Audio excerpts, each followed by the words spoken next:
Before we start the show today, a quick view of things to come. The Wake Up returns tomorrow for the last episode of the week. Then, of course, we move on to the weekend where we have an all-new episode of For the Win for you. I do encourage you to check out a special we did last night on Newsflash about the Cohen testimony, and Newsflash will return in March with a special episode all about Medicare for all. The specific date on that is yet to be announced, but in the meantime, let's start the show, shall we? All right, ladies and gentlemen, welcome. Welcome to the show today. We have a lot of stuff to get to. It's Thursday, February 28th. And yeah, Michael Cohen in the books. Trump's on his way back to Washington without a deal on North Korea. Not looking good for him, and Michael Cohen's got one more day on the Hill. And we've got two more people possibly jumping into 2020. Lots of stuff to get to today. All right. For pretty much everything you need to know on this Michael Cohen testimony, all you need to do is look at the coverage that we provided for you last night in the wake of it. Glenn Bradford and I broke down this interview over 57 minutes. It's up on Newsflash now. 57 minutes we broke down into fine powder. So I encourage you go check that out. So, all right. Yeah, so Trump's tax returns on that front, though, stuff that wasn't really talked at, even as Michael Cohen's public description of President Trump, his longtime boss, as a mendacious racist and a mendacious and petty racist who enlisted those around him to propagate a culture of deceit as a private citizen, presidential candidate, and president, riveted much of America on Wednesday.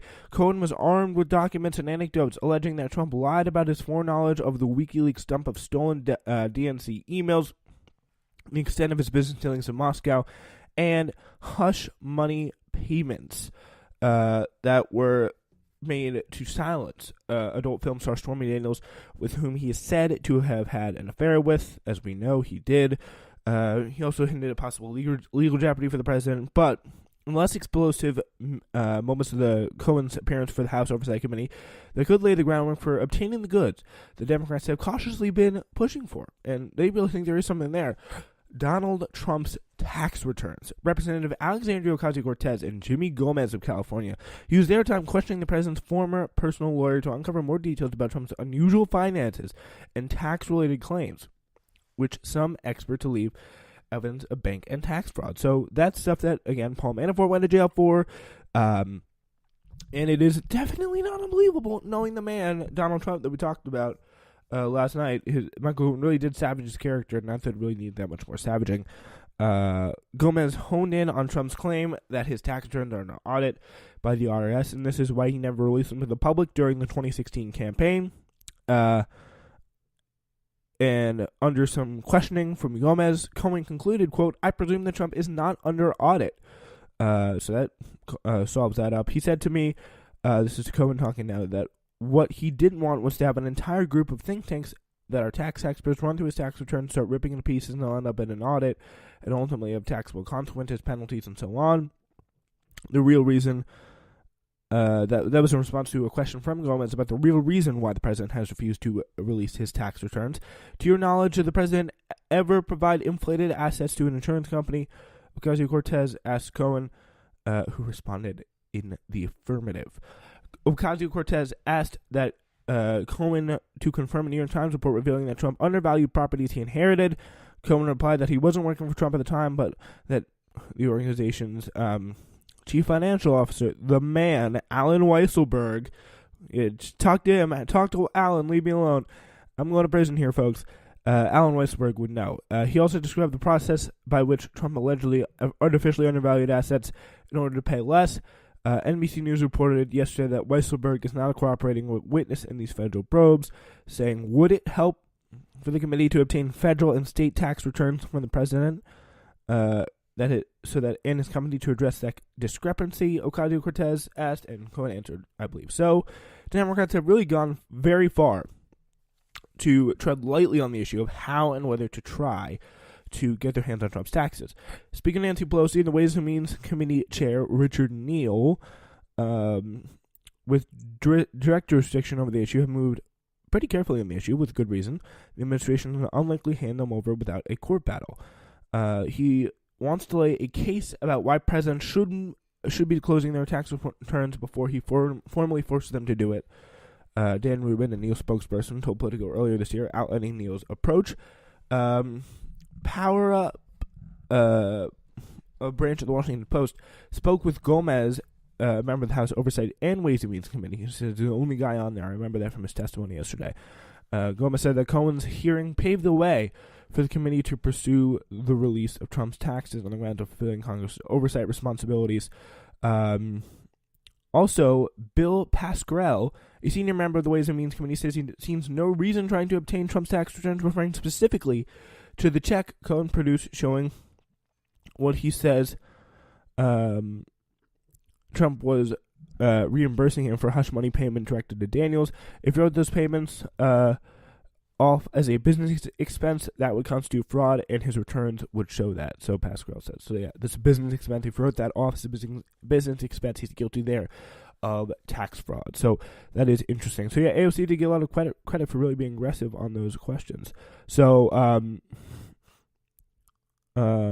yeah, so that's an interesting perspective there. About the possibility of him committing tax fraud. But meanwhile, we are going to head over to North Korea, where literally just now, Trump and North Korean leader Kim Jong-un abruptly cut short their two-day summit Thursday after the two leaders failed to reach an agreement to dismantle the country's nuclear weapons. Reporting from Hanoi from the Washington Post and others suggest, although Kim was ready in principle to denuclearize, his talks with Trump collapsed unexpectedly as the two men and their delegations departed their meeting site in Vietnam's capital city without sitting for a planned lunch or participating in a signing ceremony. At a news conference before his departure from Vietnam to return to Washington, Trump told reporters he had to walk from negotiations because of the North Korean leader's desire from the United States to immediately lift economic sanctions, saying, quote, "It was about the sanctions. Basically, they wanted the sanctions lifted in their entirety, and we couldn't do that. They were willing to denuke a large portion of the areas that we wanted, but we couldn't give up all of the sanctions for that." So yeah, they wanted all the sanctions removed immediately. Just did not work, and it's certainly, optics-wise, not good for the president to come in after being savaged by Michael Cohen and brings home nothing. He does not bring home the bacon on this situation. So, yeah, very disappointing there for him. Responding to a question from David Sanger of the New York Times, Trump said that Kim expressed a willingness to close North Korea's main nuclear facility in Yongbyon, but there wasn't enough to secure a deal. He would do that, but he wants sanctions. He wants the sanctions for that. As you know, there's plenty left after that. I just felt it wasn't good. Yeah, Yongbyon, though, is not, here's the thing, not North Korea's largest facility, but it is largest facility, but it is not the only one. At his news conference, Trump acknowledged that the country has another enriched uranium plant. North Korea has long been suspected of having uranium enrichment capabilities beyond Yongbyon, so that's all kind of what they have to deal with about what should close and for what sanctions. That's kind of the delicate negotiating game they're playing at the moment. Earlier in the day, though, Kim expressed guarded optimism about the prospects of the deal. He actually, this is pretty crazy yesterday, in a 20-second exchange on Wednesday, Kim did something he's never had to do as head of the world's most closed society, which is answer a question from a foreign journalist. The Washington Post David Nakamura asked a short, pointed question. "Chairman Kim, are you confident, feeling good about a deal?" "It's too early to tell," he said. "I won't prejudge. From what I feel right now, I do have a feeling that good results will come." So, yeah, that's interesting. So, Trump also pretty amazingly defended Kim with regards to the death of Otto Warmbier as an American student who died last year after being imprisoned in North Korea. So, that's interesting. So, very, very interesting stuff. So, lawmakers in Washington repeatedly cited the work of journalists who revealed important stories during the questioning of Cohen yesterday, but thousands of miles away, the White House banned 4 journalists from covering Trump's dinner with Kim. When journalists in the press poll asked Press Secretary Sanders if North Korea was to blame for the decision, she said she would not say that, according to 2 people present, but most believe that it was because he was uncomfortable with the amount of questions that were being shouted at him at the time. Meanwhile, the House took a break from Cohen, literally, and voted on Wednesday to require background checks for all gun purchases, including those at gun shows and on the internet. The first significant gun control bill to clear the chamber in a quarter of a century. The 240 to 190 vote is the first of two gun control measures to put to the House floor this week, a turning point in gun legislation after 25 years when the NRA dominated the chamber. So, background checks on gun purchases, including those at gun shows and on the internet. So that is probably falls in the bracket of common sense gun reform. But will it be pursued by the Senate? Will it be given a fair hearing in the Senate? Probably not. That's the sad thing. So, finally, we have done more than thoughts and prayers. Finally, we have taken a vote to expand background checks and help save lives. So finally, good to see the House actually doing something, as they should be, frankly, with a Democratic-controlled body there. But it's unlikely that the measure will be taken up in the Republican-controlled Senate, said John Thune of South Dakota, the number 3 Republican, on Tuesday. House Republicans have flatly condemned both pieces of legislation, arguing that the measure would be ineffective and infringe on law-abiding citizens' rights, according to media reports. All right. Finally, we could be getting 2 more in the Democratic presidential race. Beto O'Rourke and Washington Governor Jay Inslee are both expected to jump in the 2020 race in short order. Jim Brunner of the Seattle Times broke the news that Inslee is expected to roll out his campaign by the end of the week, the first by a Washington politician in more than 4 decades, and the first devoted chiefly to the issue of combating climate change. Washington Governor Jay Inslee coming in on climate change. Interestingly enough, he said that an announcement was imminent and that combating climate change would be his top issue. And trust me, that's going to draw a lot of positive eyeballs, I think, from a liberal base who is, no matter what facet, whether you're like a hipster in Brooklyn or a liberal mom in the suburbs or whatever it is, I don't know, you're probably going to be very, very worried about climate change. So that could possibly draw a lot of positive looks, I have to say. We have one administration left of chance to restrain this monster, he said of climate change to NBC News' Andrea Mitchell.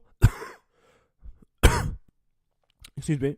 When your house is on fire, you go grab the bucket and you fight the fire, even though your lawn needs mowing and you haven't answered the mail. This is the situation we're in. This is a one-time chance. As for the former Texas congressman, Dallas Morning News' Gromer Jeffers Jr.